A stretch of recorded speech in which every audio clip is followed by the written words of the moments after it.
الحمدللہ رب العالمین والصلاة والسلام علی خاتم النبیین اما بعد فاعوذ باللہ من الشیطان الرجیم بسم اللہ الرحمن الرحیم الصلاة والسلام علیک یا رسول اللہ الصلاة والسلام علیک یا حبیب اللہ الصلاة والسلام علیک یا نبی اللہ وعلی آلک و اصحابک یا نور اللہ۔ مدنی چینل کے ناظرین، پروگرام صبح رمضان میں آپ سب کو خوش آمدید کہتے ہیں۔ اللہ پاک کی بارگاہ میں یہ دعا بھی کرتے ہیں کہ اللہ پاک یہ صبح ہم سب کے لیے رحمت والی، برکت والی، سعادتوں اور نیکیوں والی فرمائے، اور رمضان المبارک کی برکات اللہ پاک ہمیں ہماری نسلوں کو نصیب فرمائے۔ آئیے درود پاک کی فضیلت سنتے ہیں۔ اللہ پاک کے پیارے پیارے آخری نبی محمد عربی صلی اللہ تعالی علیہ وآلہ وسلم نے ارشاد فرمایا، جس نے مجھ پر 10 مرتبہ صبح اور 10 مرتبہ شام درود پاک بھیجا، اسے قیامت کے دن میری شفاعت نصیب ہوگی۔ نیت کیجئے پیارے آقا صلی اللہ علیہ وآلہ وسلم کی شفاعت پانے کے لیے۔ انشاءاللہ ہم پیارے آقا صلی اللہ علیہ وآلہ وسلم کی مبارک ذات پر زیادہ سے زیادہ انشاءاللہ درود پاک پڑھیں گے۔ صلو علی الحبیب صلی اللہ تعالی علی محمد صلی اللہ تعالی علیہ وآلہ وسلم۔ مدنی چینل کے ناظرین، اگر حالات پریشان کن ہو، روح اداس ہو، دل گھبراہٹ کا ایک ہستی کا جب ذکر کیا جاتا ہے، نام لیا جاتا ہے، وہ سارے غموں کا مداوا ہو جاتا ہے، سارے دکھوں کو دور کر دیتا ہے، ساری پریشانیوں کو ختم کر دیتا ہے، راحت اور سکون کا باعث بنتا ہے۔ وہ ذکر ہے ذکر مصطفیٰ صلی اللہ علیہ وآلہ وسلم، کہ جب کسی بھی حالات میں ہو بندہ نبی کریم صلی اللہ علیہ وآلہ وسلم کا ذکر چھیڑتا ہے، دل کو قرار نصیب ہو جاتا ہے، دل کو سکون نصیب ہو جاتا ہے۔ یقیناً پیارے آقا صلی اللہ علیہ وآلہ وسلم کا ذکر وہ ذکر ہے جو محفلوں میں مہک رکھتا ہے، محفلوں کو مہکا دیتا ہے۔ میرے آقا صلی اللہ تعالی علیہ وآلہ وسلم ہی کا ذکر ہے کہ جو مردہ دلوں کو جلا بخشتا ہے۔ میرے آقا نبی رحمت صلی اللہ علیہ وآلہ وسلم ہی کا وہ مبارک ذکر ہے کہ جس سے ایمان کو تازگی نصیب ہوتی ہے۔ یقیناً میرے آقا صلی اللہ تعالی علیہ وآلہ وسلم کا ذکر وہ مبارک ذکر ہے، وہ مبارک نام ہے کہ جو ہر دکھ کا، ہر درد کا، ہر تکلیف کا مداوا بن کر سامنے آتا ہے۔ آج مدنی چینل کے ناظرین، ہمارے پروگرام صبح رمضان میں ٹاپک ہوگا ذکر مصطفیٰ۔ آج باتیں کریں گے پیارے آقا صلی اللہ علیہ وسلم کی، آج ذکر ہوگا نبی کریم صلی اللہ علیہ وسلم کا، آج ذکر ہوگا پیارے آقا صلی اللہ علیہ وسلم کی پیاری پیاری اداؤں کا۔ اور ہم اور آپ کیوں ذکر نہ کریں؟ بندہ ہو نبی کریم علیہ السلام کا ہم غلام، اور غلام کا کام ہی ہوتا ہے کہ اپنے آقا نبی رحمت صلی اللہ علیہ وسلم کا ذکر کرے، اپنے آقا کے تذکرے کرے۔ اور یہ وہ ذکر ہے کہ جس کا ذکر قرآن میں ہے۔ قرآن پاک میں تقریباً 7000 مرتبہ نبی کریم علیہ السلام کا ذکر کیا گیا۔ 6000 سے اوپر آیات ہیں، لیکن نبی کریم صلی اللہ علیہ وسلم کا ذکر ان آیات بینات میں تقریباً 7000 مرتبہ کیا گیا۔ یوں کہیں کہ بار بار پیارے آقا صلی اللہ علیہ وسلم کا ذکر چھیڑا گیا، بار بار پیارے آقا صلی اللہ علیہ وسلم کی باتیں کی گئیں۔ اللہ پاک قرآن پاک میں خود ارشاد فرماتا ہے وَرَفَعْنَا لَكَ ذِكْرَكَ، سبحان اللہ، اے محبوب ہم نے آپ کے لیے آپ کے ذکر کو بلند کر دیا ہے۔ وہ پیارا ذکر کہ جسے اللہ تعالیٰ بلند فرماتا ہے۔ پھر ہم محبوب کریم صلی اللہ علیہ وسلم کے ذکر کی بلندیوں کو دیکھتے ہیں۔ کبھی اذان میں پیارے آقا صلی اللہ علیہ وسلم کا ذکر ہمیں سنائی دیتا ہے، کبھی اقامت میں پیارے آقا صلی اللہ تعالی علیہ وآلہ وسلم کا ذکر سنائی دیتا ہے، کبھی قرآن کی سطر پہ ہمیں نبی کریم صلی اللہ علیہ وسلم کا ذکر سنائی دیتا ہے۔ ہر جا، ہر لمحہ، ہر لحظہ پیارے آقا صلی اللہ علیہ وسلم کا ذکر بلند ہے، اور یہ بلند اللہ پاک نے کیا ہے۔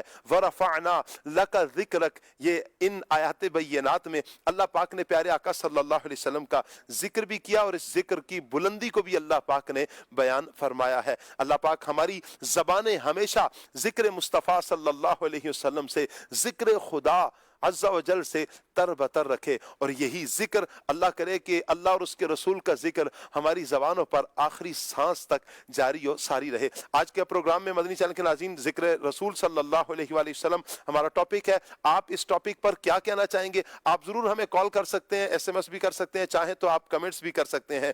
0308262600 0308 0262600। اس نمبر پر آپ ہمیں واٹس ایپ بھی کر سکتے ہیں، چاہے تو واٹس ایپ کے ذریعے مبلغین سے گفتگو ہو سکتی ہے، واٹس ایپ کے ذریعے نعت خواں اسلامی بھائی سے آپ کلام کی فرمائش بھی کر سکتے ہیں، کوئی مشورہ دینا چاہیں تو آپ مشورہ بھی دے سکتے ہیں۔ اللہ پاک سب دیکھنے والوں کو، سننے والوں کو برکتوں سے مالا مال فرمائے۔ مبلغین سے عرض کروں گا منچ پر تشریف لائیں گے، پھر انشاءاللہ ہم پروگرام کو آگے لے کر چلیں گے۔ آج کون کون سے مبلغین ہوں گے؟ ماشاءاللہ آج سید قذافی شاہ صاحب ہمارے ساتھ ہوں گے۔ شاہ صاحب کو مرحبا کہتے ہیں جی، اللہ پاک شاہ صاحب کو برکتوں سے مالا مال فرمائے۔ جی آیا نو شاہ صاحب، مرحبا، السلام علیکم ورحمۃ اللہ وبرکاتہ۔ ماشاءاللہ، مرحبا مرحبا، کیسے ہیں شاہ صاحب؟ ماشاءاللہ، اضحک اللہ سنک، اللہ برکت عطا فرمائے۔ ابراہیم مدنی ہمارے ساتھ روزانہ ہوتے ہیں، آج بھی انشاءاللہ ابراہیم بھائی ہوں گے، مرحبا کہتے ہیں ابراہیم بھائی کو۔ السلام علیکم، ماشاءاللہ، کیسے ہیں ابراہیم بھائی؟ ٹھیک ہے، مرحبا، اہلا و سہلا، مرحبا، الحمدللہ رب العالمین۔ آج نعت خواں اسلامی بھائی ہوں گے ہمارے، ایک عظیم ہستی ہیں، وہ عظیم بھائی ہیں، انشاءاللہ ہمارے ساتھ ہوں گے۔ وعلیکم السلام ورحمۃ اللہ، کیسے ہیں عظیم بھائی؟ اللہ پاک سلامت رکھے، استغفر اللہ، تشریف رکھیے۔ آئیے مدنی چینل کے ناظرین، عظیم بھائی کی طرف بڑھتے ہیں۔ ابراہیم بھائی کو ہم نے ویلکم کر لیا، اب عظیم بھائی کی طرف بڑھتے ہیں اور عظیم بھائی سے کلام سنتے ہیں۔ عظیم بھائی کون سا آج ہمیں کلام سنا رہے ہیں آپ؟ انشاءاللہ عز و جل آنکھوں کا تارا نام محمد، دل کا اجالا۔ آج تو ذکر رسول صلی اللہ علیہ وسلم اور پیارے کلام کا آپ نے انتخاب کیا، ماشاءاللہ، جزاک اللہ۔ صلو علی الحبیب صلی اللہ تعالی علی محمد صلی اللہ علیہ وآلہ وسلم۔ صلی علی نبینا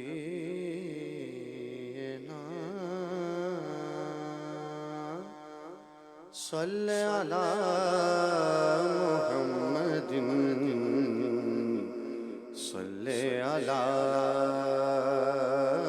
کریمنا صلی علی محمد۔ وہ جو نہ تھے تو کچھ نہ تھا، وہ جو نہ ہو تو کچھ نہ ہو، جان ہے وہ جہان کی جان ہے تو جہان ہے، پڑھیے صلی علی نبینا صلی علی محمد، اللہم صلی وسلم وبارک علیہ۔ آنکھوں کا تارا نام محمد، آنکھوں کا تارا نام محمد، آنکھوں کا تارا نام محمد، دل کا اجالا نام محمد، آنکھوں کا تارا نام محمد، دل کا اجالا نام محمد، صلی اللہ علیہ وسلم، صلی اللہ علیہ وسلم، صلی اللہ علیہ وسلم، صلی اللہ علیہ وسلم، آنکھوں کا تارا نام محمد، دل کا اجالا نام محمد، اللہ اکبر رب العلا نے، اللہ اکبر رب العلا نے، اللہ اکبر رب العلا نے، اللہ اکبر رب العلا نے، ہر شے پہ لکھا نام محمد، ہر شے پہ لکھا نام محمد، صلی اللہ علیہ وسلم، صلی اللہ علیہ وسلم، صلی اللہ علیہ وسلم، صلی اللہ علیہ وسلم، آنکھوں کا تارا نام محمد، اجالا نام محمد ہے یوں تو کثرت سے نام لے کے ہے یوں تو کثرت سے نام لے کے ہے یوں تو کثرت سے نام لے کے ہے یوں تو کثرت سے نام لے کے سب سے ہے پیارا نام محمد سب سے ہے پیارا نام محمد سب سے ہے پیارا نام محمد صلی اللہ علیہ وسلم صلی اللہ علیہ وسلم صلی اللہ علیہ وسلم صلی اللہ علیہ وسلم دولت جو چاہو دونوں جہاں کی دولت جو چاہو دونوں جہاں کی دولت جو چاہو دونوں جہاں کی دولت جو چاہو دونوں جہاں کی کر لو وظیفہ نام محمد کر لو وظیفہ نام محمد کر لو وظیفہ نام محمد صلی اللہ علیہ وسلم صلی اللہ علیہ وسلم صلی اللہ علیہ وسلم صلی اللہ علیہ وسلم نوح و خلیل و موسیٰ و عیسیٰ نوح و خلیل و موسیٰ و عیسیٰ نوح و خلیل و موسیٰ و عیسیٰ نوح و خلیل و موسیٰ و عیسیٰ سب کا ہے آقا نام محمد سب کا ہے آقا نام محمد صلی اللہ علیہ وسلم صلی اللہ علیہ وسلم صلی اللہ علیہ وسلم صلی اللہ علیہ وسلم آنکھوں کا تارا نام محمد دل کا اجالا نام محمد دونوں جہاں میں دنیا و دین میں دونوں جہاں میں دنیا و دین میں دونوں جہاں میں دنیا و دین میں دونوں جہاں میں دنیا و دین میں ہے ایک وسیلہ نام محمد ہے ایک وسیلہ نام محمد آنکھوں کا تارا نام محمد دل کا اجالا نام محمد رکھو لاحق میں جس دم عزیزو مجھ کو سنانا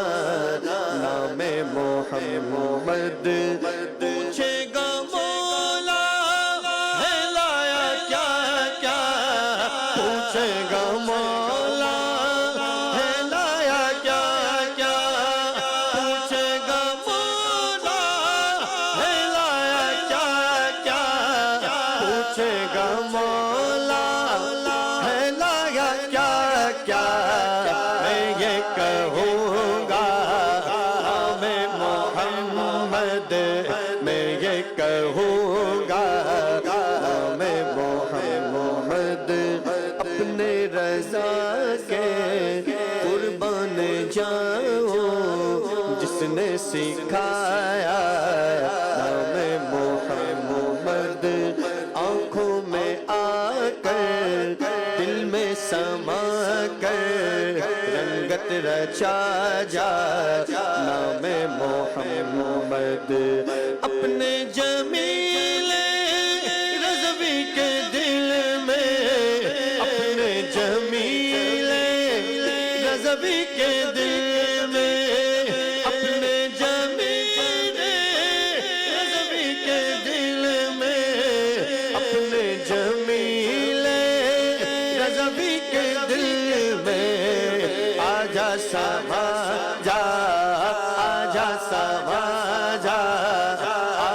سما جا نام محمد آجا سما جا نام محمد صلی اللہ علیہ وسلم صلی اللہ علیہ وسلم صلی اللہ علیہ وسلم صلی اللہ علیہ وسلم آنکھوں کا تارا نام محمد دل کا اجالا نام محمد صلی اللہ علیہ وآلہ وسلم. کیا بات ہے پیارے آقا صلی اللہ تعالیٰ علیہ وآلہ وسلم کے مبارک ذکر کی کہ نبی کریم صلی اللہ علیہ وآلہ وسلم کا ذکر جب بھی ہوتا ہے یقیناً عاشقان رسول کے دلوں کو ٹھنڈک ملتی ہے، عاشقان رسول کے دلوں کو قرار نصیب ہوتا ہے، عاشقان رسول جھومتے ہیں پیارے آقا صلی اللہ علیہ وآلہ وسلم کا ذکر سن کر. کیوں نہ جھومیں، کیوں نہ یہ ذکر کریں. اس ذکر کی لذت ہی اپنی ہے، اس ذکر کی مٹھاس ہی ایسی ہے، اس ذکر کا سرور ہی ایسا ہے کہ جنہوں نے اس سرور کو پا لیا ہے پھر دنیا کے کسی نام میں سرور نہیں، پھر دنیا کے کسی کام میں سرور نہیں جتنا سرور نبی کریم صلی اللہ علیہ وآلہ وسلم کے ذکر میں ہے. اللہ ہمیں ہماری نسلوں کو پیارے آقا صلی اللہ تعالیٰ علیہ وآلہ وسلم کا ذکر خیر کرتے رہنے کی توفیق عطا فرمائے. آخری سانسوں تک اللہ کرے آخری سانس پر بھی ہماری زبان پر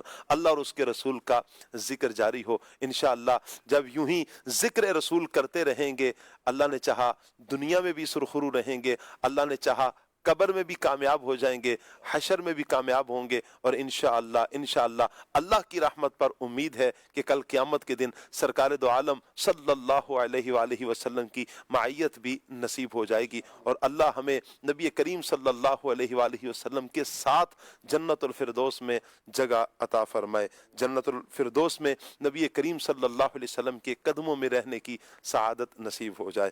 آمین بجاہ خاتم النبیین صلی اللہ تعالی علیہ وآلہ وسلم. مدنی چینل کے ناظرین، آج کا ہمارا ٹاپک ہے ذکر رسول صلی اللہ علیہ وآلہ وسلم. انشاءاللہ مبلغین کی طرف بڑھنے سے پہلے آپ سے گزارش کروں گا مدنی چینل کے ناظرین آپ ہمارے ساتھ رہیے، پروگرام مکمل دیکھیے. آپ اسکرین پر نمبرز دیکھ رہے ہیں 0308262600. اس نمبر پر آپ ہمیں واٹس ایپ بھی کر سکتے ہیں، چاہیں تو واٹس ایپ کے ذریعے کوئی مبلغین سے گفتگو کرنا چاہیں یا کسی کلام کی فرمائش کرنا چاہیں آپ ضرور کر سکتے ہیں. آج ہمارے ساتھ مفتی کفیل صاحب بھی ہیں. سب سے پہلے تو مفتی صاحب کا شکریہ ادا کرتے ہیں. مفتی صاحب سب سے پہلے تو آپ تو کافی دیر ہو گئی، اللہ آپ کو برکتیں عطا فرمائے. مفتی صاحب جزائے خیر عطا فرمائے اللہ آپ کو. مفتی صاحب سے اگر آپ کوئی سوال کرنا چاہتے ہیں، شرعی سوال کرنا چاہیں تو آپ اسکرین پر نمبرز بھی ملاحظہ فرما رہے ہیں، کال بھی کر سکتے ہیں، واٹس ایپ بھی کر سکتے ہیں. آپ کا انشاءاللہ شرعی سوال لیا جائے گا اللہ نے چاہا. اگر آپ فیس بک یوٹیوب کے ناظرین ہیں تو آپ کمنٹس بھی کر سکتے ہیں، انشاءاللہ آپ کے کمنٹس کو بھی لیا جائے گا. اللہ پاک سب دیکھنے والوں کو سننے والوں کو برکتیں عطا فرمائے. مفتی صاحب کی طرف بڑھتے ہیں، پہلا سوالی مفتی صاحب کی طرف لیتے ہیں. ذکر رسول مفتی صاحب، اس ذکر کی جو لذت ہے کیسے نصیب ہوتی ہے؟ بسم اللہ الرحمن الرحیم. اللہ پاک قرآن مجید میں ارشاد فرماتا ہے وَرَفَعْنَا لَكَ ذِكْرَكَ. حبیب علیہ السلام ہم نے آپ کے لیے آپ کے ذکر کو بلند کیا. کیا بات ہے. نبی کریم صلی اللہ علیہ وسلم کا ذکر تو وہ ہے کہ رب کریم نے اس ذکر کو بلند کیا اور اپنے ذکر کے ساتھ ہر جگہ پر اس کو متصل کر دیا. جہاں بھی ذکر خدا ہوتا ہے وہاں ذکر مصطفیٰ ہوتا ہے. واہ واہ واہ واہ. اس سے بڑھ کر اور کیا جو ہے وہ اس میں لذت اور چاشنی کی بات ہے. آپ دیکھیں کہ جہاں بھی بندہ رب کو یاد کرتا ہے تو چونکہ اللہ کریم کا جو علم اللہ کریم سے متعلق جو ہمیں اس کی وحدانیت کی جو بات بھی ملی وہ بھی حضور کے صدقے سے ملی، حضور نے ہمیں بتائی تو ہمیں پتہ چلا کہ اللہ جو ہے وہ ایک ہے. اسی لیے ایمان کی تعریف میں دیکھیں کیا خوبصورت تعریف علماء نے اصطلاحی تعریف متعدد کی گئیں. ایک تعریف یہ کہ حضور جو لے کر آئے اس پر ایمان لانا، اس میں حضور کو سچا جانا. کیا بات ہے. تو اب اس میں وحدانیت بھی آ گئی، توحید الہی بھی آ گئی، رسالت بھی آ گئی، ایمان بالکتب بھی آ گیا اور ایمان بالرسل بھی آ گیا. سب چیزیں اس کے اندر آ گئی کہ جب حضور کو ہی سچا جان لیا تو حضور جو کچھ بھی لے کر آئے اس سب پر ایمان لایا بندہ. ان سب کو جب سچا جان لیا تو در حقیقت وہ مومن کامل ہو گیا. نبی کریم صلی اللہ علیہ وسلم کا ذکر وہ ذکر ہے کہ علماء اور صوفیاء آپ دیکھیں کہ جب وہ ذکر الہی کہ کچھ وظائف بیان کرتے ہیں تو اس میں وہ یہ بیان کرتے ہیں کہ اس وظیفے سے قبل اور بعد درود پاک پڑھ لیں. یہ اس ذکر کی لذت اور چاشنی اور یہ وہ ذکر مصطفیٰ ہے جو ذکر خدا جب آپ کرتے ہیں تو اس وقت جو اس کی جلالت اور ہیبت ہے جی اس اعتبار سے جو اس کو ایک کنٹرول کرنا ہے ایک انسان جو اس ہیبت کو برداشت نہیں کر اللہ سکتا اکبر. اس کے لیے ذکر مصطفیٰ کو مختصر کر دیتے ہیں کہ بھئی اس کے اول اور آخر درود شریف پڑھیں تو انشاءاللہ جو ہے وہ فیض و برکات میں مزید اضافہ ہوگا. کیا بات ہے مفتی صاحب. ذکر مصطفیٰ نبی کریم صلی اللہ علیہ وسلم کی ذکر کی برکات بندے کو کیا نصیب ہوتی ہیں دیکھیں نبی کریم دنیا میں بھی اور آخرت میں بھی؟ دیکھیں سب سے پہلی بات یہ کہ انسان جب بھی کسی شخص کا ذکر زیادہ کرتا ہے تو وہ کیوں کرتا ہے. تو جیسے من احب شیئا اکثر ذکرہ کہ جب آپ کسی سے محبت زیادہ کرتے ہیں تو اس کا ذکر زیادہ کرتے ہیں. حضور کا ذکر اس بات کو جو ہے وہ لازم ہے کہ آپ کو حضور سے زیادہ محبت ہے. واہ. اور حضور کی محبت وہ ہے کہ جب انسان حضور سے محبت کرنے لگ جاتا ہے تو اللہ اسے اپنا محبوب بنا لیتا ہے. سبحان اللہ. واہ واہ کیا بات ہے مفتی صاحب. تو انسان جب اللہ کریم کے حبیب علیہ السلام کا ذکر کرتا ہے تو جتنا حضور کا ذکر کرتا ہے اتنی حضور کی محبت میں اضافہ ہوتا چلا جاتا ہے. اور حضور کی محبت کا اضافہ جس قدر انسان کے دل میں بڑھتا جائے گا اس کو اس قدر جو ہے وہ قرب خداوندی نصیب ہوتا جائے گا. اللہ اکبر. کیونکہ کائنات میں سب سے بڑھ کر قرب خداوندی رسول اکرم صلی اللہ علیہ وسلم کو صلی اللہ علیہ وسلم. تو اس لیے جس قدر نبی کریم صلی اللہ علیہ وسلم کی ذات مقدسہ کے اوپر اللہ کریم کے انوار و تجلیات کا نزول ہوتا ہے وہ اور کسی پر نہیں ہوتا.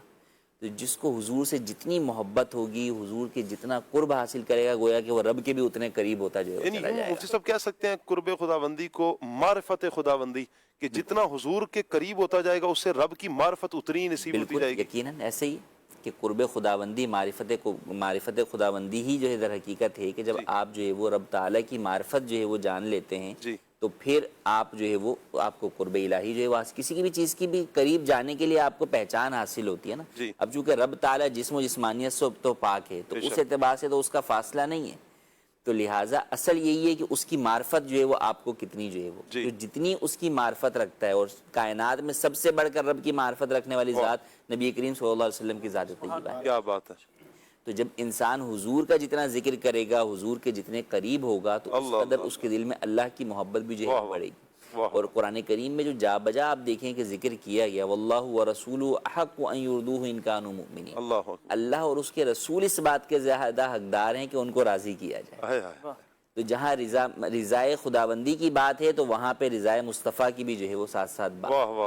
تو لہٰذا یہ جدا ہوئی نہیں ہے جدا نہیں ہے کسی بھی جگہ کے اوپر. آپ دیکھیں قرآن کریم کی یعنی یہ ذکر جدا نہیں ہے. ذکر جدا نہیں ہے.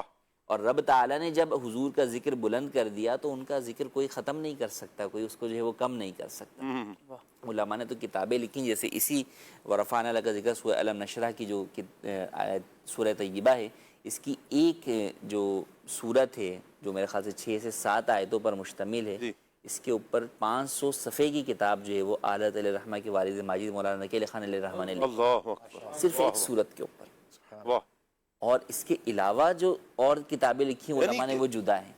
ہم تو اگر زندگیاں پڑھیں نا اگر کتب پڑھتے ہیں سیرت پڑھتے ہیں تاریخ کا ہی مطالعہ کرتے ہیں تو 1400 سال سے حضور کی سیرت پر تو لکھا ہی جا رہا ہے. آخر تو پھر یہی ہوتا ہے کہ زندگیاں ختم ہوئیں اور قلم ٹوٹ گئے پر تیرے اوصاف کا ایک باب بھی پورا نہ ہوا. یقیناً نبی کریم آپ کا عشق ہے عشق رب العلا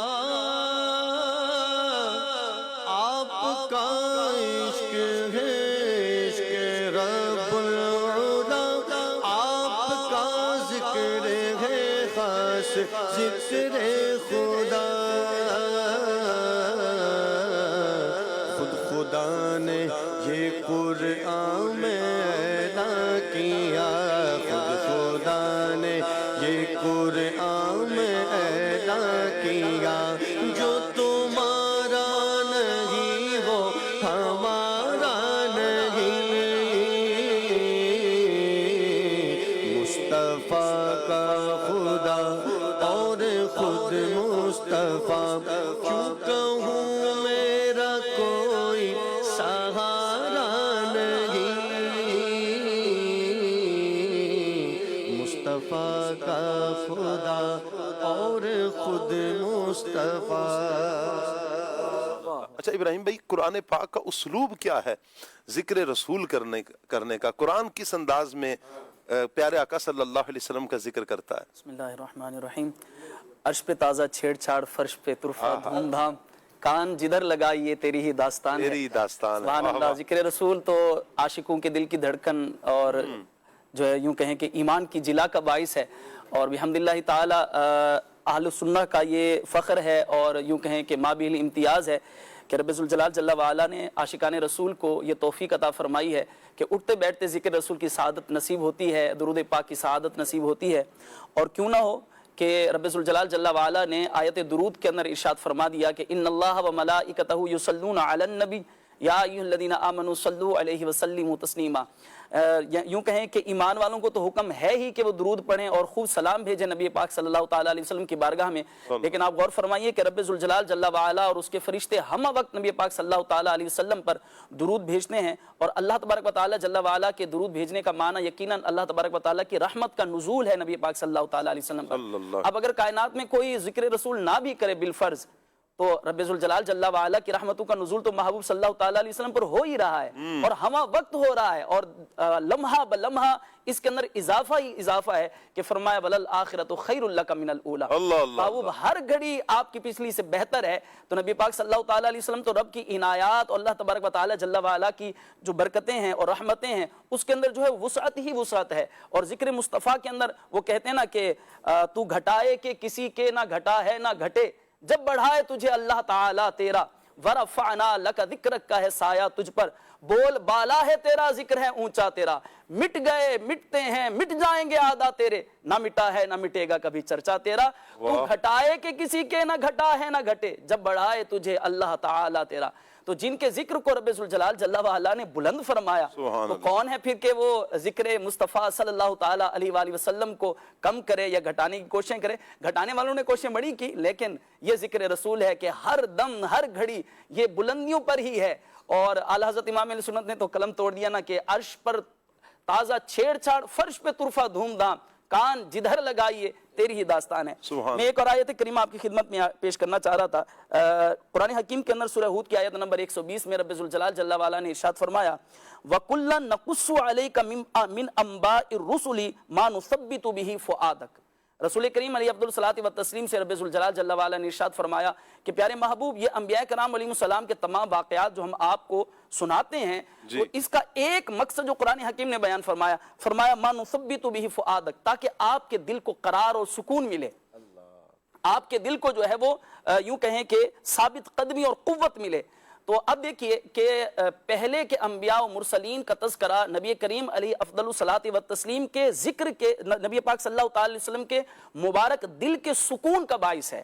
اسے ایک تو واضح سی بات ہے، تفسیر صراط الجنان اور دیگر تفاسیر کے اندر بالکل واضح طور پر لکھا ہے کہ اللہ والوں کے ذکر سے دلوں کو چین ملتا ہے، اللہ والوں کے ذکر سے دلوں کو چین ملتا ہے۔ اور انبیاء کرام علیہ السلام کا ذکر اور کن کے دل کے چین کا باعث بن رہا ہے؟ رسول اعظم صلی اللہ تعالی علیہ وسلم کے دل کا چین کا باعث بن رہا ہے۔ تو آپ غور کیجئے کہ جب پہلے کے انبیاء و مرسلین کا ذکر نبی پاک صلی اللہ تعالی علیہ وسلم کے دل مبارک کے دل کے چین اور قرار کا باعث بن رہا ہے، تو خود رسول اعظم صلی اللہ تعالی علیہ وسلم کا ذکر پاک مومنین کے دل کے لیے قرار اور سکون کا باعث کیسے نہیں ہوگا؟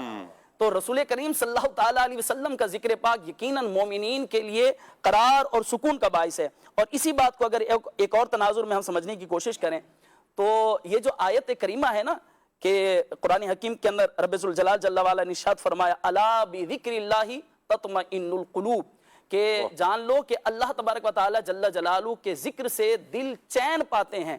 تو قاضی ایاز مالکی رحمۃ اللہ تعالی علیہ اس آیت کریمہ کے تحت فرماتے ہیں کہ امام مجاہد جو بہت بڑے مفسر قرآن ہیں وہ فرماتے ہیں کہ یہ جو الا بذکر اللہ تطمئن القلوب ہے، اس کے اندر ذکر مصطفیٰ بھی داخل ہے، یعنی نبی کریم صلی اللہ تعالی علیہ وسلم کے ذکر پاک سے مومنین کے دل چین پاتے ہیں۔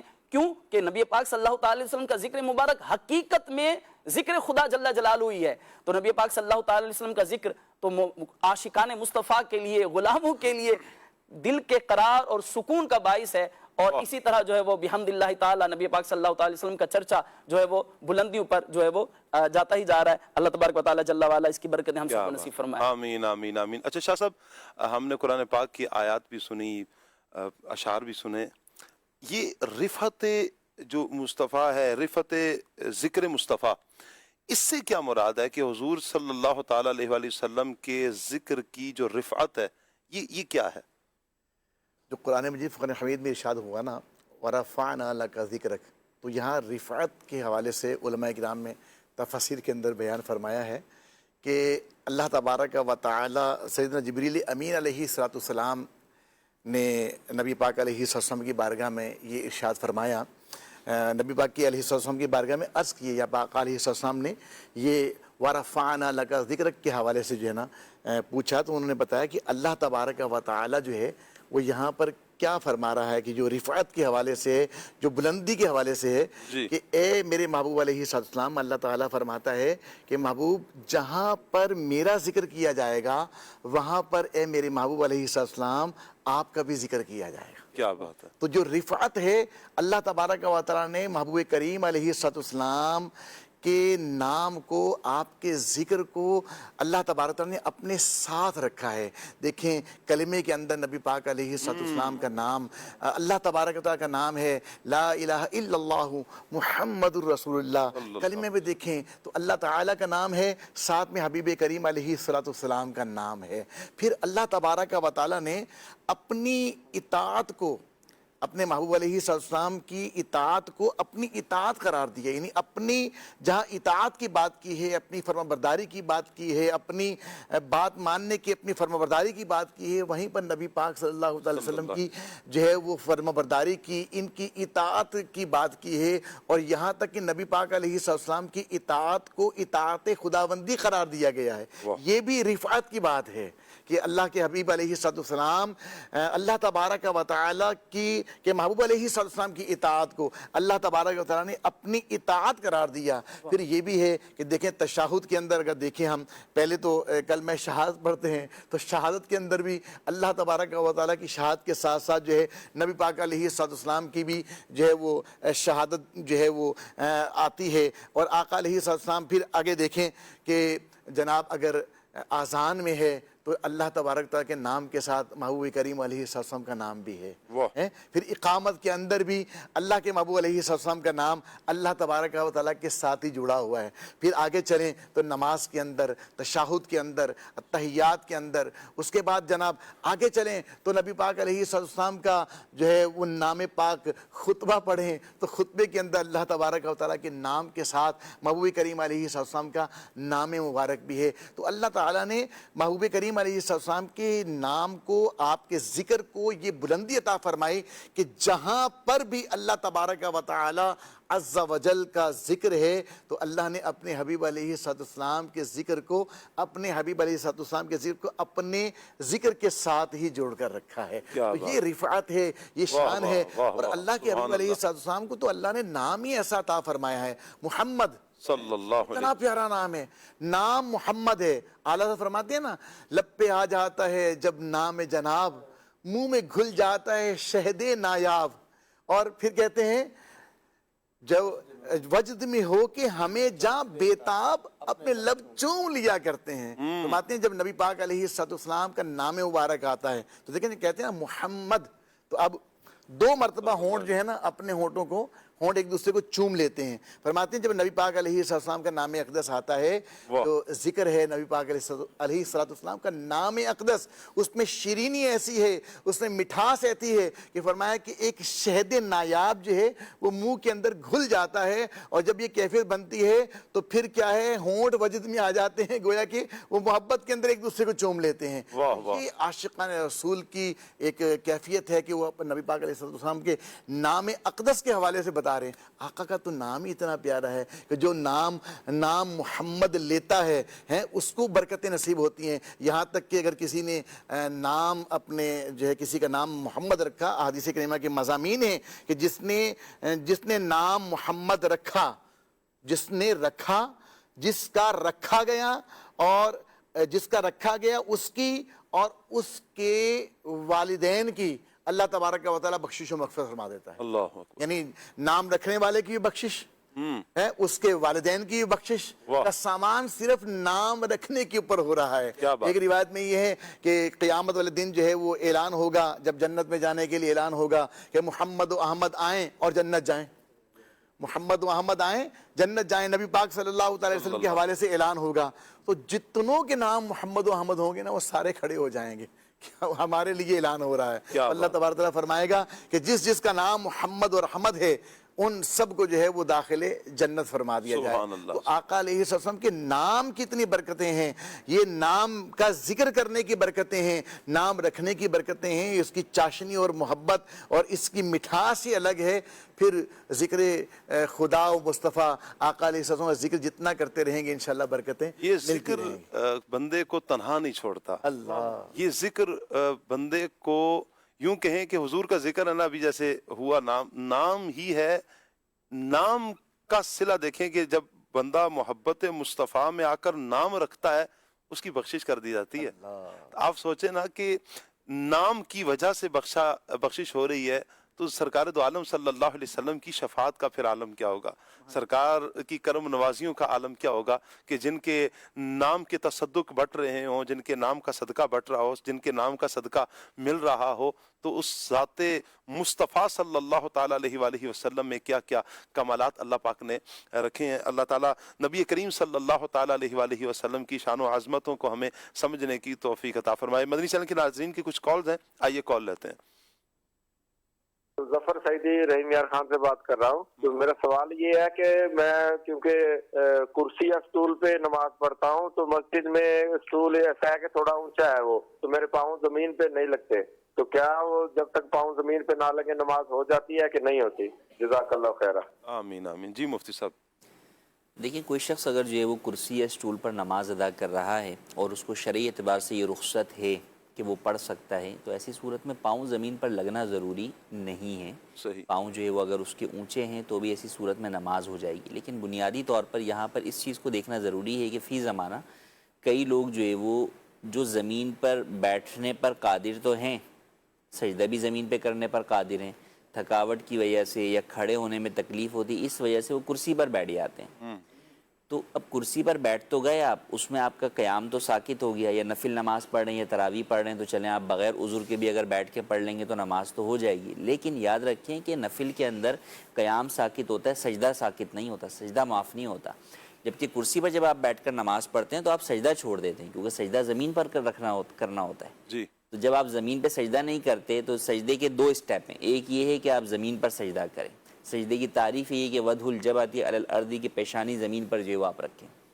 اگر آپ اس کو نہیں پورا کر سکتے تو سیکنڈ اسٹیپ یہ آتا ہے کہ آپ 9 انچ بلند کوئی چیز جو ہے وہ کوئی سخت چیز، کوئی ٹیبل وغیرہ آگے رکھیں، اس پر سجدہ کریں۔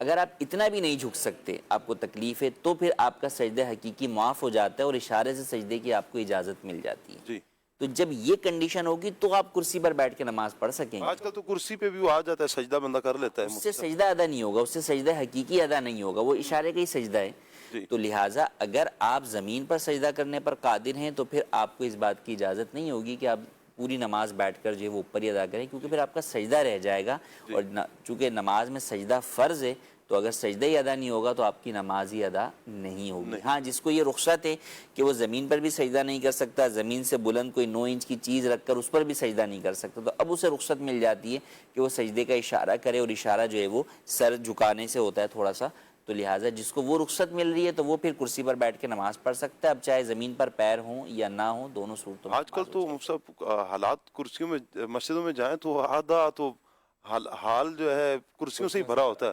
دیکھ کر ہی سمجھ میں نہیں آتی بندہ کرے تو کرے کیا کرے۔ پھر انقطاع صف کا کتنا مسئلہ ہوتا ہے، صف پھر وہ کرسی پہ تو بیٹھ گئے ہیں، اب یہ نہیں پتا کہ بیٹھنے کا انداز کیا ہوگا، کرسی ملی ہوگی، صف میں گیپ نہیں ہونا چاہیے، اس چیز کا بھی لحاظ نہیں رکھا جاتا۔ اچھا، میرا تو یہ ذہن ہے، یعنی میری یہ سوچ ہے کہ کرسیاں جتنی بڑھاتے جائیں نا مریض اتنے بڑھتے چلے جائیں گے، کرسیوں کے جو بادشاہ ہیں یہ بڑھتے چلے جائیں گے۔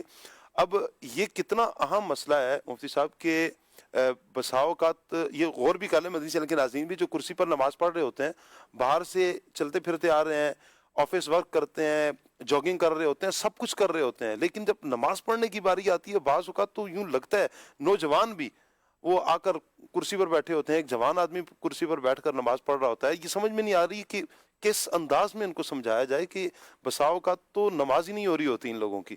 اللہ پاک عافیت فرمائے. اس طرح کی معاملات کر کے اپنی عبادات کو ضائع نہ کیجیے. ہاں جس کا مسئلہ ہے واقعتاً شرعی مسئلہ ہے اور وہ پہلے مفتیان کرام سے رابطہ تو کرے. کیا جو کرسی پر بیٹھنے والے آپ افراد ہیں, جتنے بھی افراد بیٹھ رہے ہیں, اور اچھا بساؤ کا تو خواتین میں یہ عادت مردوں کی نسبت شاید زیادہ ہوتی ہے کہ وہ پہلی رکعت تو کھڑے ہو کر پڑھ لیں گی, بقیہ ساری نماز انہوں نے بیٹھ کے پڑھنی ہے. تو یہ بھی غور کر لیں, کرسی پر پڑھ رہے ہیں, بیٹھ کر پڑھ رہے ہیں, کچھ بھی کر رہے ہیں, ایک مرتبہ آپ شرعی رہنمائی ضرور لیجئے گا. یعنی ایک مرتبہ نہیں بلکہ مفتیان کرام سے تو بار بار آپ رہنمائی لیتے رہے نا, بار بار شرعی رہنمائی لیں, قدم قدم پر شرعی رہنمائی لیتے رہیں گے تو انشاءاللہ ہماری عبادات صحیح درست انداز میں ہوں گی. اللہ نہ کرے کہ شرعی رہنمائی لی نہیں ہے اور عبادت تو کر رہے ہیں لیکن پتہ چلے کہ دی اینڈ عبادت ہوئی نہیں ہے, وہ نماز تو ہوئی نہیں ہے, پتہ چلے کہ بعد میں حکم یہ ملے کہ ساری نمازیں جتنی آپ نے پڑھی ہیں دوبارہ پڑھنی پڑیں گی, یہ لازم ہوں گی دوبارہ, تو پھر اس وقت طبیعت پر گراں گزرے گا. تو جہاں شریعت کی رخصت ہے نا, جہاں شریعت مطہرہ نے آسانی دی ہے, اس آسانی کو آسانی سمجھتے ہوئے لیں بھی. اپنی طرف سے شریعت کو سمجھنے کی کوشش نہ کریں کہ یار مجھے یوں سمجھ میں آ رہا ہے, بس میری طبیعت تھوڑی آج خراب ہے, آج کمر میں ہلکا پھلکا سا درد ہے تو میں بیٹھ کر کرسی پر بیٹھنے کا ایک مطلب یہ بھی ذہن میں رکھ لیں کہ یہ تو بالکل اینڈ ہے نا, یہ تو ایک انتہا. اب یہ نماز ہے وہ اشاروں والی نماز ہے. آپ نے سنا ہوگا کہ آپ کھڑے ہو کر نماز نہیں پڑھ سکتے تو آپ بیٹھ کر نماز پڑھیں. وہ بیٹھ کر کرسی پر بیٹھ کر نہیں, وہ زمین پر بیٹھ کے نماز پڑھنی ہے کہ جس میں آپ سجدہ کریں گے, جس میں آپ رکوع کریں گے. اگر آپ کھڑے ہونے کی طاقت اتنی نہیں رکھ رہے ہیں, کچھ دیر کھڑے ہوئے آپ پھر آ کر بیٹھ جائیں گے. پھر ایک آخری سٹیپ یہ آتا ہے کہ بھئی آپ چلیں, آپ یہ عذر ہے, یہ عذر ہے, یہ عذر ہے, آپ اشاروں کے ساتھ نماز پڑھ لیں. تو کرسی پر بیٹھ کر نماز تو اشاروں کی نماز ہے. اب وہ بندہ کہ جو سجدہ کر سکتا ہے, کتنی محرومی کی بات ہے کہ وہ سجدے سے محروم ہوا پڑا ہے.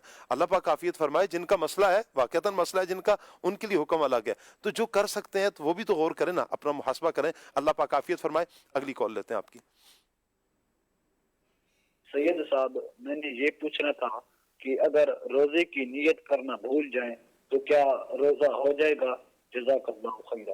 آمین آمین. جی مفتی صاحب, نیت دل کے ارادے کو کہتے ہیں. لوگوں کے ذہنوں میں یہ ہوتا ہے کہ ہم نے یہ دعا نہیں پڑھی, وبی صومی غد نویت من شہر رمضان. تو اگر آپ نے یہ نہیں بھی پڑھی تو دل میں آپ کا ارادہ ہے, یا آپ نے اٹھ کر صبح سحری کی ہے, تو سحری کوئی بھی کرتا ہے تو اسی لیے کرتا ہے کہ روزہ رکھنا ہے, تو لہٰذا دل میں اگر نیت ہے تو روزہ ہو جائے گا. اور بالفرض اگر کسی کی دل میں بھی نیت نہیں ہے, یوں کہ وہ سویا تھا اور وہ صبح اٹھ ہی نہیں سکا, اب اٹھا وہ 10-11 بجے, تو بھی زہوہ کبریٰ سے پہلے, جو عوام جسے زوال کا وقت کہتے ہیں ہمارے ہاں, تو وہ در حقیقت زہوہ کبریٰ کا وقت ہوتا ہے. تو زہوہ کبریٰ کے وقت سے پہلے آپ فرض روزے کی نیت کر سکتے ہیں, جبکہ آپ نے کچھ کھایا پیا جان بوجھ کر نہ ہو. اچھا مفتی صاحب, ایک میسج یہ آیا ہے کہ مجھے کچھ پیسے ملے ہیں لیکن معلوم نہیں ہے وہ کس کے ہیں, کیا کروں؟ کوئی بھی چیز آپ کو ایسی مال ملے کسی کا, تو ایسی صورت میں وہ لقطہ کہلاتا ہے. شرعی اعتبار سے اس کا حکم یہ ہے کہ آپ اعلان کریں اور اس کے مالک تک جو ہے وہ اسے پہنچائیں. ہاں آپ مالک نکل آئیں گے مفتی صاحب. ہاں, تو اب وہ اس کا طریقہ کار ہوتا ہے کہ آپ کچھ نشانی پوچھ لیتے ہیں, تعداد پوچھ لیتے ہیں, کتنے پیسے ہیں.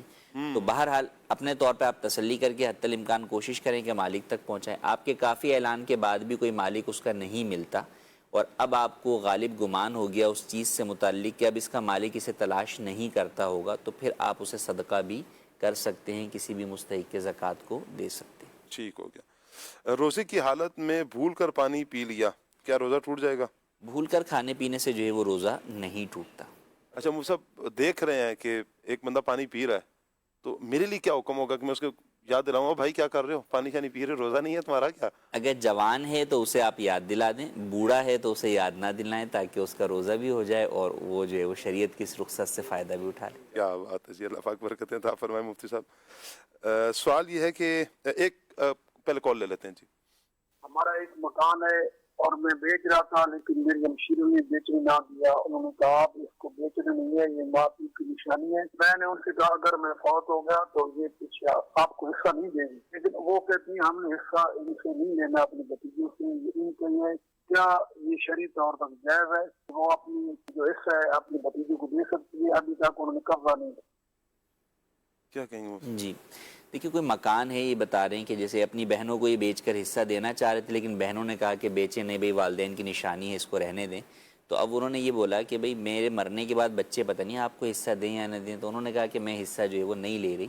تو بھتیجے بھلے نہ دیں، مجھے کوئی اعتراض نہیں ہے۔ تو یاد رکھیں شرعی اعتبار سے وراثت کا حق ایک ایسا حق ہے جو کہ جبری حق کہلاتا ہے، کہ آپشن نہیں ہوتا ہے کہ آپ لیں یا نہ لیں، وہ آپ کو لینا ہی پڑتا ہے، بلکہ وہ خود بخود ہی آپ کی ملکیت میں ٹرانسفر ہو جاتا ہے جیسے ہی جو ہے وہ میت یعنی مرحوم کا انتقال ہو جاتا ہے۔ تو اب اس کے بعد اگر آپ معاف کرنا چاہیں تو وراثت کا حق ایسا ہے کہ معاف کرنے سے معاف نہیں ہوتا۔ کئی جگہ بہنیں کہتی ہیں ہم نے اپنا حصہ معاف کر دیا، تو یہ معاف نہیں ہوتا۔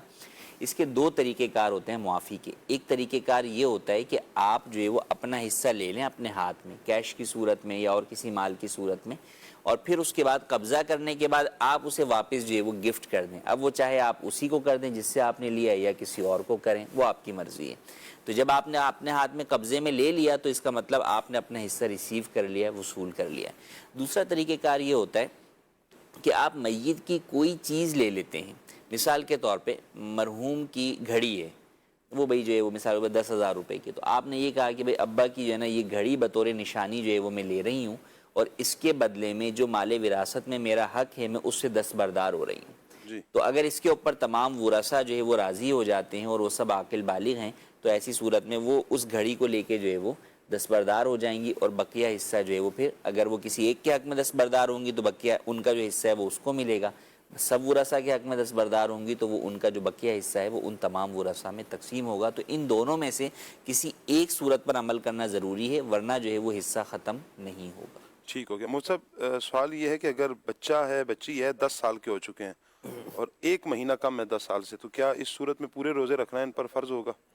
دیکھیے روزہ رکھنا فرض تو بچوں کے بالغ ہونے کے اوپر ہے، لیکن شریعت میں جس طرح نماز کا حکم ہے کہ 7 سال سے جو ہے وہ بچوں کو پڑھوانے کا حکم ہے اور 10 سال سے مزید تاکید کا حکم آ جاتا ہے، یہی حکم رمضان کے روزے سے متعلق بھی ہے کہ اگر بچے کی فزکس ایسی ہے، بچے کی طبیعت ایسی ہے، اس کا جسامت ایسی ہے کہ وہ روزہ رکھ سکتا ہے تو 7 سال سے روزہ رکھوانے کا حکم ہے، اور 10 سال کے اندر تاکیداً جو ہے وہ مزید رکھوایا جائے گا۔ ہاں ایک یہ بچہ ہے کہ بہت زیادہ کمزور ہے، دکھتا ہے کہ اسے روزہ رکھوا کر بھی دیکھا ہے وہ نہیں رکھ پاتا، تو وہ ایک جدا بات ہے کہ اس کو جو ہے وہ آپ چھڑوا سکتے ہیں، لیکن عام طور پہ ہم دیکھتے ہیں کہ بچے جو ہے وہ روزے رکھ لیتے ہیں اور ماشاءاللہ ذوق شوق کے اندر جو ہے وہ رکھتے ہیں، تھوڑا سا ان کو سپورٹ کرنا ہوتا ہے، بس اوقات ہوتا ہے کہ عصر کے ٹائم تک ان کی جو ہے وہ انرجی لیول جو ہے وہ کم ہو جاتا ہے، تو والدین ایسے بچوں کو تھوڑا سا ان کی ایکٹیویٹیز سے کھیل کود سے جو ہے وہ بچائیں، سلا دیں، کچھ اس طرح کے معاملات کریں تو بچے روزے رکھ لیتے ہیں ماشاءاللہ۔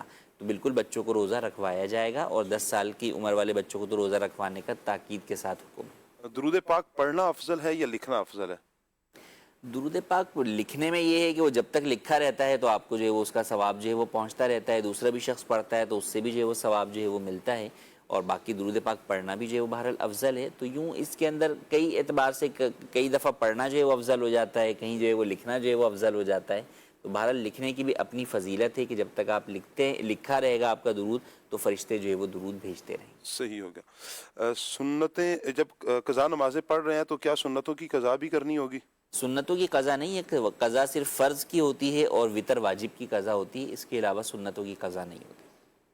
اچھا سوال یہ ہے کہ بری نیت نہ ہو تو مرد کسی عورت کو دیکھ سکتا ہے، اس کا دیکھنے کا کیا حکم ہوگا؟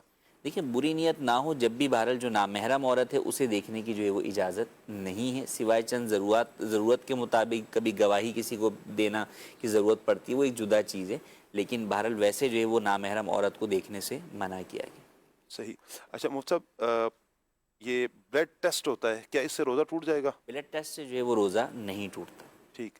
انجیکشن لگانے سے روزہ ٹوٹ جائے گا؟ انجیکشن لگوانے سے بھی روزہ نہیں ٹوٹتا، چاہے آپ جو ہے وہ گوشت میں انجیکشن لگوائیں چاہے جو ہے وہ رگ میں لگوائیں۔ ٹھیک ہو گیا۔ تو پھر یہ ڈرپ کا بھی حکم ہوگا؟ جی ڈرپ کا بھی یہ حکم ہے کہ ڈرپ لگوانے سے روزہ نہیں ٹوٹتا، البتہ بعض علماء کے نزدیک ٹوٹ جاتا ہے تو اس لیے بلا وجہ جو ہے وہ نہیں لگوانی چاہیے، بچنا چاہیے۔ صحیح۔ مسواک کرنے سے روزہ کا کیا حکم ہوگا؟ مسواک جو ہے وہ روزے کی حالت میں بالکل کر سکتے ہیں، نبی کریم صلی اللہ علیہ وسلم کی سنت طیبہ ہے تو اس پر عمل کرنا چاہیے۔ ہاں ٹوتھ پیسٹ یا منجن وغیرہ استعمال نہیں کر سکتے کہ ان کے باریک اجزاء آپ کے حلق میں جو ہے وہ جا سکتے ہیں، البتہ مسواک اگر آپ بنا رہے ہیں روزے کی حالت میں تو پھر احتیاط ضروری ہے، بس اوقات اس کے ریشے جو ہے وہ حلق سے نیچے اتر جاتے ہیں تو وہ روزہ ٹوٹنے کا سبب بن جاتے ہیں، تو کوشش کریں کہ مسواک بنانی ہے آپ نے تو وہ آپ سحری کے ٹائم میں بنا لیں اور دن بھر اسی کو جو ہے وہ استعمال کر لیں، یا اگر دن میں اگر بنانی پڑ جاتی ہے تو پھر احتیاط سے بنائیں کہ اس کے ریشے حلق سے نیچے نہ جائیں۔ اچھا مجھے صاحب کہا جاتا ہے کہ سرما اگر لگایا اور اتنا لگ گیا کہ زبان پر اس کا رنگت بھی آ گئی تو اس صورت میں روزہ نہیں ٹوٹتا، کہاں تک یہ درست ہے بات؟ جی یہ بات درست ہے کہ سرما لگانا نبی کریم صلی اللہ علیہ وسلم سے ثابت ہے روزے میں، تو لہٰذا جو ہے وہ سرما لگانے سے روزہ نہیں ٹوٹے گا۔ ٹھیک ہو گیا. مزید کال لیتے ہیں ہم, کال دیجیے. میرے مختصر سے سوال یہ ہے کہ سفر میں عصر کی نماز قضا ہو گیا, اس کو بعد میں گھر میں دو پڑھے یا کہ چار, قصر یا کہ مکمل؟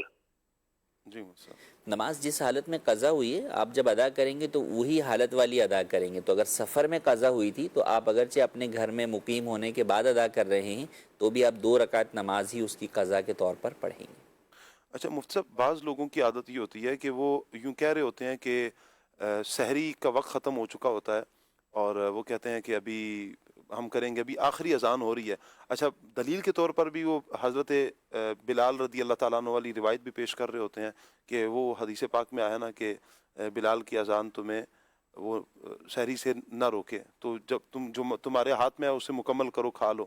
تو اس کی کیا حقیقت ہے؟ کیا اذان کا خیال رکھیں گے یا پھر وہ آخری اذان تک ہم جائیں گے؟ کیا ہوگا اس صورت میں؟ دیکھیں اس کے اندر سب سے پہلی بات یہ کہ روزے کی تعریف کیا ہے. تو روزہ جو ہے وہ صبح صادق سے غروب آفتاب تک ہے. جی اللہ پاک نے قرآن مجید میں جو ہے وہ اس کو بیان کر دیا, کلوا واشربوا حتی یتبین لکم الخیط الابید من الخیط الاسود من الفجر. تو فجر کا بیان کر دیا گیا کہ بھئی فجر جب ہوگی تو ایسی صورت کے اندر روزہ جو ہے وہ سٹارٹ ہو جائے گا, اب کھانا پینا جو ہے وہ حرام ہے. اب جہاں تک اس حدیث پاک کا جو ہے وہ ذکر ہے, اس میں 2 طرح کے ہیں. بعض لوگ تو پہلے زمانے میں ہم بھی اپنے بچپن میں سنتے تھے تو ایک تو غلط فہمی تھی کہ بھئی فلاں مسجد کی اذان آ رہی ہے, باقی ہے, یوں ہے, تو کھاتے رہتے تھے.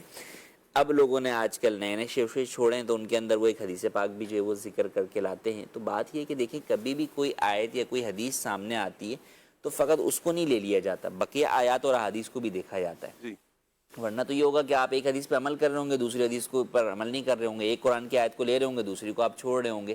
جبکہ یہ صفت کس کی ہے؟ یہ تو کفار کی بیان کی گئی, افتؤمنون ببعض الکتاب وتکفرون ببعض, کہ بعض آیتوں کو تم مانتے ہو اور بعض کا انکار کرتے ہو. یہودیوں کی یہ عادات تھی جس کو اللہ نے قرآن میں بیان کیا. تو مسلمان کی یہ عادت نہیں ہے, مسلمان تو قرآن کی ہر آیت پہ ایمان رکھتا ہے. اسی طرح رسول اللہ صلی اللہ علیہ وسلم کی جو حدیث پاک ہے ان میں بھی جو ہے وہ جو حدیثیں ثابت ہیں ان کے اوپر عمل جو کرتا ہے اور ایمان لاتا ہے. تو اب سمجھنا ضروری ہے کہ حدیث میں کیا ہے اور قرآن میں کیا ہے اور اس کا مقصد اور معنی کیا ہے. اب وہ جو حدیث پاک بیان کی گئی کہ تمہارے ہاتھ میں برتن ہو تو اسے جو ہے وہ تم اس سے اپنی حاجت پوری کر لو, ابو داؤد شریف کی حدیث ہے. اس حدیث پاک کے اندر الفاظ ہیں کہ جب تم میں سے کوئی ندا سنے. جی اب وہ ندا کون سی ہے؟ فجر کی ہے, مغرب کی ہے, یہ نہیں اس میں ذکر کوئی. تو لہٰذا وہ علماء نے تشریح بیان کی, شارحین حدیث نے, کہ وہاں پہ مغرب کی اذان مراد ہے. کہ آپ نے افطار کر لیا ہے تو اب طریقہ کیا تھا؟ بزرگوں کا طریقہ یہ تھا کہ جب وہ اذان سنتے تھے تو اگر ہاتھ میں ہتھوڑا ہوتا تھا تو واپس نہیں مارتے تھے, وہ وہیں رکھ دیتے تھے اس کو, اذان کا جواب دیتے تھے اور فوراً نماز کے لیے کھڑے ہو جاتے تھے. تو وہاں وہ بیان کیا کہ اگر تم نے افطار کر رہے ہو اور اب تم نے جو ہے وہ اذان سن لی تو اب جو ہے وہ اپنی حاجت پوری کر لو. کیونکہ اگر تم اپنی حاجت چھوڑ کے پورے دن کے بھوکے پیاسے ہو, اب تم اگر نماز کے لیے چلے جاؤ گے تو نماز میں بھی تمہاری توجہ کھانے پینے کی طرف لگی رہے گی. تو نماز تو خشوع و خضوع کا جو ہے وہ تقاضا جو ہے وہ کرتی ہے. تو پہلے اپنی اس حاجت کو پورا کرو, پھر اس کے بعد جو ہے وہ نماز ادا کرو. تو مراد یہ بیان کی ہے کہ وہاں پر کہ مغرب کی اذان مراد ہے. دوسرا یہ کہ بالفرض دونوں احتمال ہم مراد لے لیتے ہیں. بھائی ٹھیک ہے, جب وہاں ندا بیان کیا گیا تو کوئی کہہ سکتا ہے کہ آپ مغرب کی کیوں لے رہے, فجر کی کیوں نہیں لے رہے. ٹھیک ہے جناب, فجر کی بھی مراد لے لیتے ہیں. تو فجر کی طرف جب آپ جاتے ہیں تو پھر بھی یہی بات آتی ہے کہ ایک طرف قرآن بیان کر رہا ہے کہ روزے کی تعریف کیا ہے, کہ روزہ کیا ہے, فجر سے لے کے غروب آفتاب تک ہے. تو اب اگر آپ اس والی حدیث کی طرف جائیں اور اس میں مطلق جو ہے وہ اذان فجر لیں کہ ہوتی رہے پھر بھی کھاتے پیتے رہیں, تو اب ایسی صورت میں جناب آپ جو ہے وہ بالکل 1 منٹ پہلے کھانا کھانا شروع ہوئے اذان فجر سے. اچھا پھر اذانیں کہیں مختصر ہوتی ہیں, کہیں بہت طویل جو ہے وہ اذانیں جو ہے وہ ہوتی ہیں جو بہت لحن میں اور اس میں پڑھتے ہیں خوبصورت آواز کے اندر, تو بڑی لمبی کر دیتے ہیں. تو بس ہوگا تو 10 منٹ کی جو ہے وہ اذان جو ہے وہ ہو جائے گی, تو کھاتے رہیں گے. تو آپ کے لیے وہی روزہ جو ہے مثال کے طور پہ 10 گھنٹے 45 منٹ, اگر کہیں جماعت لیٹ ہوئی تو اذان لیٹ, جی آپ کے لیے 10 گھنٹے 45 منٹ کا ہے, میرے لیے وہ روزہ جو ہے 9 گھنٹے کا ہو جائے گا, ان کے لیے جناب جو ہے وہ 11 گھنٹے کا روزہ ہوگا. تو بھئی یہ کیسا جو ہے وہ روزہ ہو گیا کہ ہر ایک کے لیے الگ الگ روزہ جو ہے وہ بن رہا ہے جبکہ سارے ایک ہی جگہ پہ رہتے ہیں. تو بات یہ کہ پھر کیا مراد ہے؟ تو فرمایا کہ حضور اکرم صلی اللہ علیہ وسلم کے زمانے میں 2 اذانیں ہوا کرتی تھی, ایک اذان تہجد ہوتی تھی اور ایک اذان جو ہے وہ اذان فجر ہوتی تھی. وہ جو دوسری حدیث پاک جو آپ نے بیان کی اس میں یہ بات ہے کہ بھئی تمہیں بلال کی اذان جو ہے وہ دھوکے میں نہ ڈالے. تو وہ یہی اذان ہے کہ وہ اذان تہجد تھی, کہ اذان تہجد جب ہو تو اس سے پریشان نہ ہو, اپنی سحری کنٹینیو کرو, جاری رکھو تم. جب اذان فجر ہوگی جو کہ حضرت سیدنا ام مکتوم رضی اللہ تعالیٰ عنہ جو ہے وہ عبداللہ بن ام مکتوم رضی اللہ تعالیٰ عنہ دیا کرتے تھے, تو جب ان کی اذان ہو تو پھر جو ہے وہ رک جاؤ. اللہ تو لہٰذا اب فی زمانہ چونکہ وہ 2 اذانیں ہمارے یہاں ہوتی نہیں، تہجد کی اذان جو ہے وہ ہوتی نہیں ہے، جی تو لہٰذا اب اس سے بات کی حاجت ہی نہیں ہے، تو لہٰذا قرآن اور حدیث کو دیگر احادیث اور قرآن آیات کی روشنی میں ہی سمجھنا جو ہے وہ ضروری ہے، تاکہ آپ صحیح معنوں میں، حقیقی معنوں میں قرآن و حکیم کی تمام آیات و طیبات پر اور احادیث طیبہ پر عمل کر سکیں، ورنہ شکوک و شبہات کا شکار ہو کر آپ خود بھی جو ہے وہ اپنی عبادات ضائع کر بیٹھتے ہیں اور اس طرح کی باتیں آگے پھیلا کر دوسروں کی بھی عبادت ضائع کرنے کا سبب بن جاتے ہیں۔ اللہ پاک عافیت عطا فرمائے اور سمجھ عطا فرمائے کہ اس طرح کے معاملات خود سے نہ کیے جائیں، بلکہ ہمیں مفتیان اکرام کی بارگاہ میں، علماء اہل سنت کی بارگاہ میں حاضری دے کر ہم نے شرعی رہنمائی بھی لینی ہے۔ کچھ کمنٹس ہیں جی، کمنٹس لے لیتے ہیں۔ افضل اتاری ہیں کہ یہ اوسطا محمد سے ہیں، کیا بات ہے جی۔ سید صاحب ماشاءاللہ آپ کی زیارت ہو رہی ہے جی، بہت شکریہ جی۔ مفتی صاحب کی بھی زیارت ہو رہی ہے ماشاءاللہ جی، یقیناً مفتی صاحب کی زیارت ہے جی۔ سوال یہ پوچھنا ہے کہ عشاء کے فرض کی نیت سے تراویح کی جماعت میں شامل ہو سکتے ہیں یا نہیں؟ عشاء کی فرض کی نیت سے تراویح کی جماعت میں شامل نہیں ہو سکتے، کیونکہ امام کی نماز جو ہے وہ گویا کہ نفل نماز ہے، کیونکہ تراویح بہرحال جو ہے وہ بنیادی طور پر جو ہے وہ اس کا تعلق سنن کے ساتھ ہے، سنن کا تعلق، سنن جو ہے وہ نوافل ہوتی ہیں بیسیکلی، اور جبکہ آپ فرض پڑھ رہے ہیں تو آپ کی نماز گویا کہ جو ہے وہ زیادہ طاقتور ہے، فرض کا زیادہ درجہ ہے، اور امام کا جو ہے وہ نفل ہے، تو نفل پڑھنے والا تو فرض والے کے پیچھے اقتداء کر سکتا ہے، لیکن فرض پڑھنے والا نفل پڑھنے والے کے پیچھے اقتداء نہیں کر سکتا۔ پھر دوسرا، اس نے 2 پڑھانی ہے، آپ نے 4 پڑھنی ہے، تو وہ سلام پھیر دے گا تو پھر آپ کیا کریں گے؟ صحیح، اللہ پاک خیر فرمائے جی۔ مبشر عباس بھائی ہیں، بہت شکریہ جی۔ اظہر اتاری ہیں، اور اس کے علاوہ عبد المجید بھائی ہیں، بہت شکریہ جی۔ خالد بھائی کے حوالے سے میسج آیا جی، بہت شکریہ۔ مجتبیٰ شاہ صاحب ہیں، بہت شکریہ آپ کا جی۔ اور احمد رضا بھائی ہیں ہمارے ساتھ، مجتبیٰ شاہ صاحب کا ایک اور میسج بھی ہے جی۔ آصف بھائی ہیں ہمارے ساتھ، کہہ رہے ہیں جی اگر تراویح کی نماز اچھا تراویح کی نماز کے حوالے سے یہ پوچھنا چاہ رہے ہیں، 8 پڑھتے ہیں تو کیا حکم ہوگا؟ یہ جائز 8 پڑھنا؟ نہیں، 8 پڑھنا تو جائز ہے، لیکن بقیہ 12 بھی پڑھنی ہوں گی نا۔ تو یہی ہو گیا، آپ فجر کی ظہر کی نماز میں پوچھیں کہ 4 رکعت سنتیں پڑھ لیں تو جائز ہے، کہ 4 سنتیں جائز ہیں، بقیہ نہیں پڑھنی۔ کسی نے کہا تھا کہ وہ تراویح کی 8 رکعت ہو جاتی ہیں، انہوں نے کہا جی 8 ہو جاتی ہیں، 12 رہ جاتی ہیں۔ تو در حقیقت سنت جو ثابت ہے وہ 20 رکعت ہیں، صحابہ کرام علیہم رضوان کے عمل سے بھی یہی ثابت ہیں، تو لہٰذا 20 رکعت تراویح ہی جو ہے وہ پڑھنی چاہیے۔ ٹھیک ہو گیا جی۔ زیبی مغل صاحب ہیں جی، بہت شکریہ آپ کا۔ دیگر دعاؤں کے میسیجز بھی آئے ہوئے ہیں جی، احمد رضا بھائی کے بھی میسیج ہیں، عبد المجید بھائی بھی میسیج کر رہے ہیں جی، اللہ پاک سب کو برکتیں عطا فرمائے، کچھ پروگرام کی حوصلہ افزائی بھی کر رہے ہیں۔ آپ کی کال ہے، آئیے کال لیتے ہیں۔ شہر یار اتاری گندہ شاہ بلاول سے عرض گزار ہوں، سید صاحب آپ یہ ارشاد فرما دیں کہ ذکر رسول کرنے کی کیا کیا برکات ہیں، اور عظیم بھائی آپ ایسا شعر سنائیں جس میں لفظ ذکر آتا ہو، جزاک اللہ خیرہ۔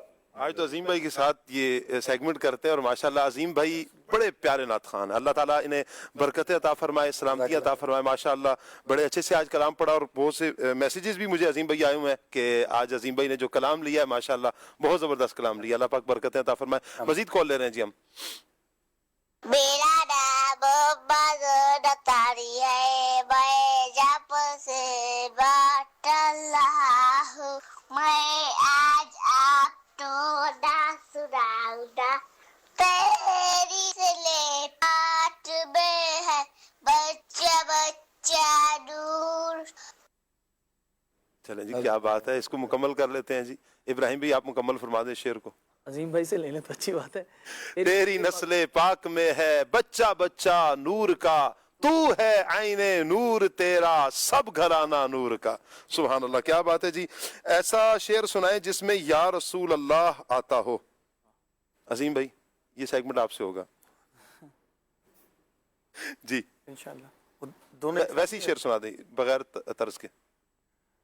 بہت سارے شعر ہیں، جب بھی میری ہو سنگ در تمہارا یا رسول اللہ، یہی ہے ایک جینے کا سہارا یا رسول اللہ۔ چلیں یہ سیگمنٹ تھا، مجھ سے کیا گیا تھا، میں نے آپ کی طرف بڑھا دیا، مجھے ذہن میں آ نہیں رہا تھا یہ شعر کون سا ہے۔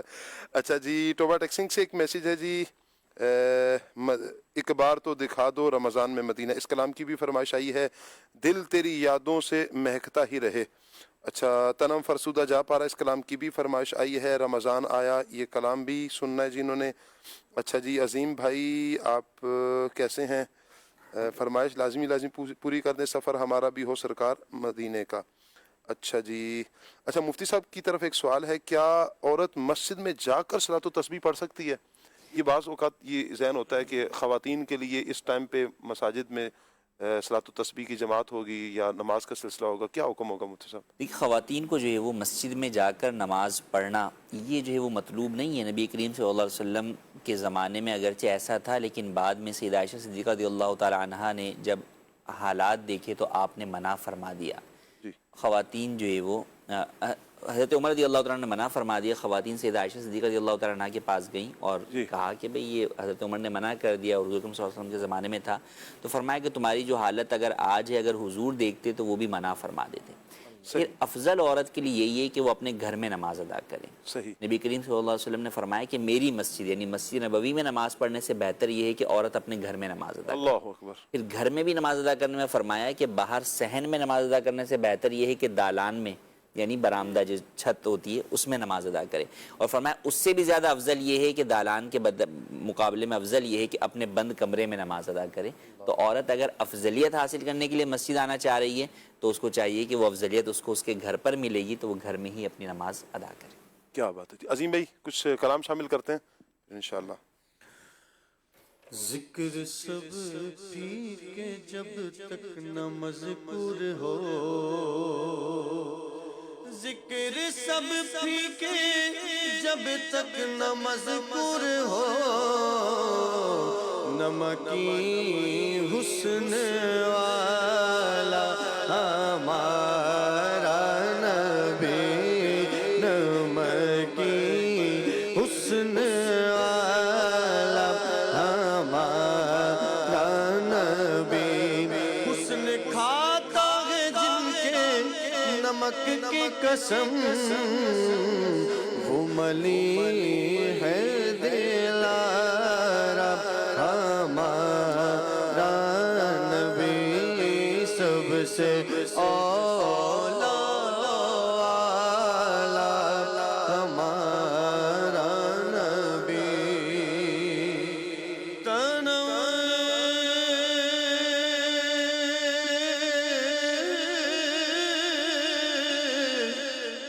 فرسودہ جا پارا جگ جرا، یا رسول اللہ، دلم پج مردہ جیسے یا رسول اللہ، پج مردہ جیسے یا رسول اللہ، جو سوئے من گزر آری منے مسکی زناداری، فدائے نقش نالینت، نقش نالینت کونم جا، یا رسول اللہ، یا رسول اللہ، یا رسول اللہ۔ کیا بات ہے، کیا بات ہے۔ ذکر رسول صلی اللہ علیہ وسلم مدنی چینل کے ناظرین، آج کا ہمارا ٹاپک رہا مسلمانوں کے پہلے خلیفہ جناب سیدنا صدیق اکبر رضی اللہ تعالی عنہ کا انداز کیا تھا ذکر رسول کا۔ سبحان اللہ۔ حضرت ابوبکر صدیق رضی اللہ تعالی عنہ جب مؤذن سے اشہد ان محمد رسول اللہ صلی اللہ علیہ وسلم سنتے تو سن کر دونوں انگوٹھوں کو اپنی دونوں آنکھوں سے لگا لیا کرتے تھے۔ سبحان اللہ۔ آج یہ مسلمانوں کا طریقہ بھی ہے کہ مسلمانوں کی ایک بہت بڑی تعداد جب بھی یہ ندا سنتی ہے اذان میں اشہد ان محمد رسول اللہ تو انگوٹھوں کو چوم کر لگایا جاتا ہے اپنی آنکھوں سے، صدیق اکبر کی ادا کو ادا کیا جاتا ہے۔ مسلمانوں کے دوسرے خلیفہ جناب سیدنا عمر فاروق اعظم رضی اللہ تعالی عنہ کس انداز میں اپنے پیارے آقا صلی اللہ علیہ وسلم کا ذکر کرتے. حضرت عمر کے حوالے سے آتا ہے جب بھی نبی کریم صلی اللہ علیہ وسلم کا جب ذکر کرتے تو عشق رسول سے بے تاب ہو کر آپ رونے لگتے اور فرماتے وہ نبی تو نکھرے نکھرے چہرے والے، سبحان اللہ، مہکتی خوشبو والے اور حسب کے اعتبار سے سب سے زیادہ مکرم تھے. اولین و آخرین میں آپ کی مثل کوئی نہیں تھا، کوئی مثل نہیں ڈھولن دی، کوئی مثل نہیں ڈھولن دی. چپ کر مہر علی اے جا نہیں بولن دی. بلبل نے گل ان کو کہا، قمری نے سروے جاں فضا. بلبل نے گل ان کو کہا، قمری نے سروے جاں فضا. حیرت نے جھنجلا کر کہا یہ بھی نہیں وہ بھی نہیں. اور ہم بھی آخر میں یہی بات کرتے ہیں، زندگیاں ختم ہوئیں اور قلم ٹوٹ گئے پر تیرے اوصاف کا ایک باب بھی پورا نہ ہوا. اللہ پاک ہمیں آخری لمحے آخری سانس تک ذکر رسول کرتے رہنے کی توفیق عطا فرمائے. آمین بجاہ خاتم النبیین صلی اللہ علیہ وسلم. سبحانک اللہم و بحمدک اشہد ان لا الہ الا انت استغفرک و اتوب الیک. صبح